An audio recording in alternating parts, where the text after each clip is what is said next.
recently got a letter in the mail from the federal government. It's about an access request filed so long ago I had to walk down Google memory lane to bring myself back up to speed on the story. It was about this one time protesters converged on Ottawa for the long haul, and Trudeau met with them. No bank accounts were locked, no trucks were towed, no one was trampled or gassed in the streets. Imagine that. Do you remember this? It's from just before Canada Day 2017, the 150th anniversary of the founding of our country. Prime Minister Justin Trudeau met Friday with Indigenous activists who set up a demonstration teepee on Parliament Hill ahead of Canada Day celebrations. The Prime Minister and his wife arrived relatively unannounced at the site mid-morning as the national capital was abuzz with preparations for the July 1st event that's expected to bring some 500,000 people into the downtown core. The Bawating water protectors from Sault Ste. Marie, Ontario, arrived Wednesday night to erect the teepee and engage in 4 days of what they called a reoccupation to draw attention to the history of Indigenous people in Canada during the 150th birthday celebrations this weekend. Originally, the group clashed with police who arrested 9 people and refused to allow the teepee, but all 9 were eventually released and the structure was set up, then later moved to be close to the main stage for Saturday's events. The Prime Minister stopped by while he was on Parliament Hill for rehearsals. The activists said they became aware Trudeau was going to visit when the RCMP came to search the structure. The Trudeaus spent about 30 minutes inside meeting with 4 people. A video of the meeting posted on YouTube showed the Prime Minister sitting cross-legged, shoes off, clasping a feather as he listened to a request from a group member, Candice Day-Neveau, that the current federal department responsible for Indigenous affairs be renamed the Office of Honorable Treaty Relations and that the current Indian Act be scrapped. I'll listen to that part. I've said we have to move beyond the Indian Act. We have to end the Indian Act. But we can't do it with a stroke of the pen from Ottawa. We have to do it with your partnership, with your leadership. And there are people at different points along their healing journeys. I have friends in Haida Gwaii who've moved successfully away from the Indigenous Act. There's still challenges, but they're moving forward. There's communities across the country who have. There are communities for whom moving away from the Indian Act is something that's going to take years.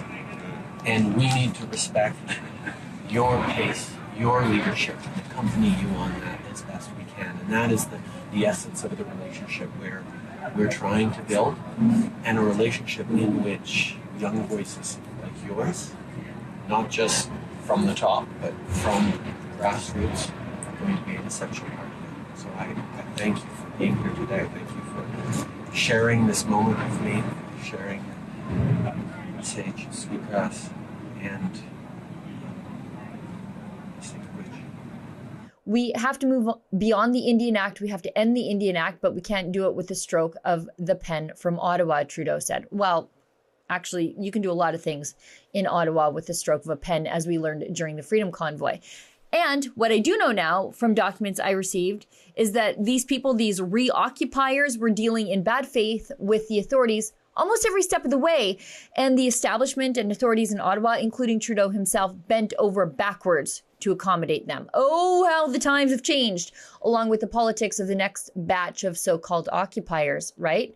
So perhaps it was kismet, or the hand of God, divine providence, or convenient ineptitude of government bureaucrats, whatever we call it. It is well timed for me now to get these documents that I have something to compare the reactions of officialdom to, because we can compare the treatment of these so-called reoccupiers to the treatment of the Freedom Convoy to put this all into context. Now, for those of you who don't know, the enormous anti-mandate Freedom Convoy of the winter of 2022 was treated like a 9/11 terror event, with police granted extraordinary powers by the federal government of arrest, search, and seizure.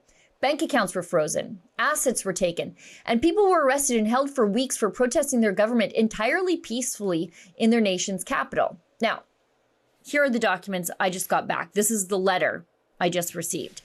This is in response to your request under the Access to Information Act, which was received by this office July 6th, 2017, to obtain copies of documents, including emails, reports, memos, briefing notes, texts, or instant messages, BlackBerry pins, etc., regarding the Indigenous activists who set up a demonstration teepee on Parliament Hill since June 27th, 2017. So just 6 years overdue, you guys. No biggie, but thank you anyway to everybody who continues to donate at Rebel Investigates to make this important, sometimes historical accountability journalism possible. Without you, this work truly doesn't happen. But besides complete disrespect for transparency and information laws, what we also see is quite a contrast between how the police, the city, and the feds dealt with these protesters compared to the Freedom Convoy. For example, these 2017 demonstrators were even allowed to have their own truck parked at their demonstration as part of their protest. It was a rental truck.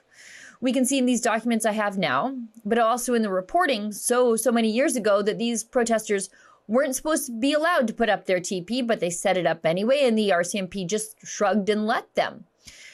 These people weren't supposed to have fires, but the RCMP lets them. We can see that on page 125 of the documents. And on page 9, we can see that the protesters relight their fires after what appears to be some rain. Now, I'm reliably informed by hand-wringing Ottawa boring people that open fires in their streets are horrific. The horrors. Anyway, let's keep going. The protesters in these documents promised no second TP and then started putting one up. And even though the police stepped in, they let them keep the stuff to put up more TPs on Parliament Hill during the Canada Day events and the royal visit that coincided with it. They keep promising to police to take the TP down, and then they don't, over and over again. On page 2 and 6, we can see the RCMP was delivering food to the protesters while simultaneously, apparently, the RCMP can't get food to their own officers who are on duty. We can see that on page 8. We can see the RCMP was busy picking up food orders for the occupiers. At the same time, the crowd lines got out of control and started obstructing events and blocking entrances, including when the royals were supposed to be arriving. Look at this. Protesters asking for food. Food will be delivered to the protesters. Indigenous protesters have requested more food to be delivered to them at 6 p.m. Oh, right, in time for dinner. Isn't that quaint? Confirmed they are not leaving at 3 p.m.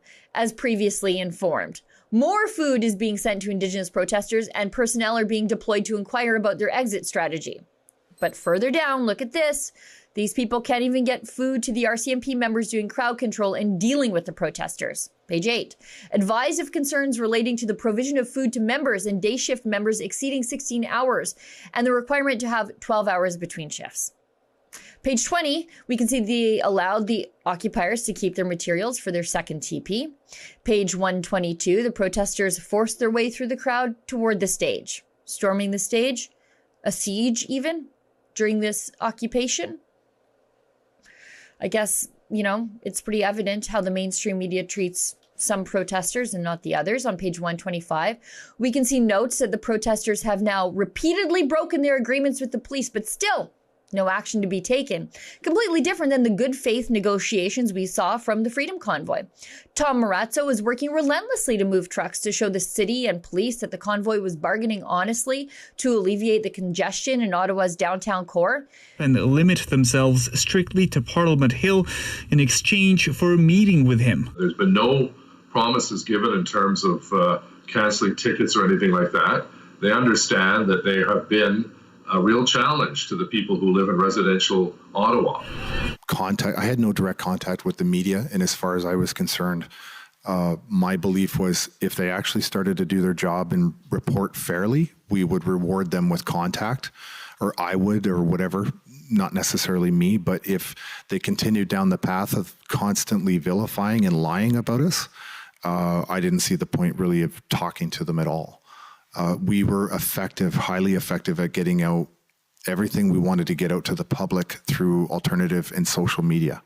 In fact, it was the invocation of the Emergencies Act, Trudeau's impatient tyranny, which ended those efforts when police were deployed to the protest lines and away from the relocation of the trucks.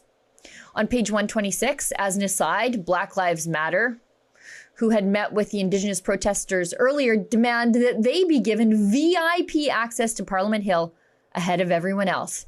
Because you know what? When the Prime Minister bows to you, you start to figure out who's in charge, don't you? So what did we learn today, friends? You can protest for the long haul in Ottawa and Trudeau will even meet with you. As long as your politics are right, you don't even have to keep your word to the city and the cops. For Rebel News, I'm Sheila Gunn Reid. This story today was made possible through your donations to a special crowdfund at rebelinvestigates.com. We'll never take a penny from Justin Trudeau, but research and filing is expensive, so we rely on the support of you at home. Again, that special website is rebelinvestigates.com.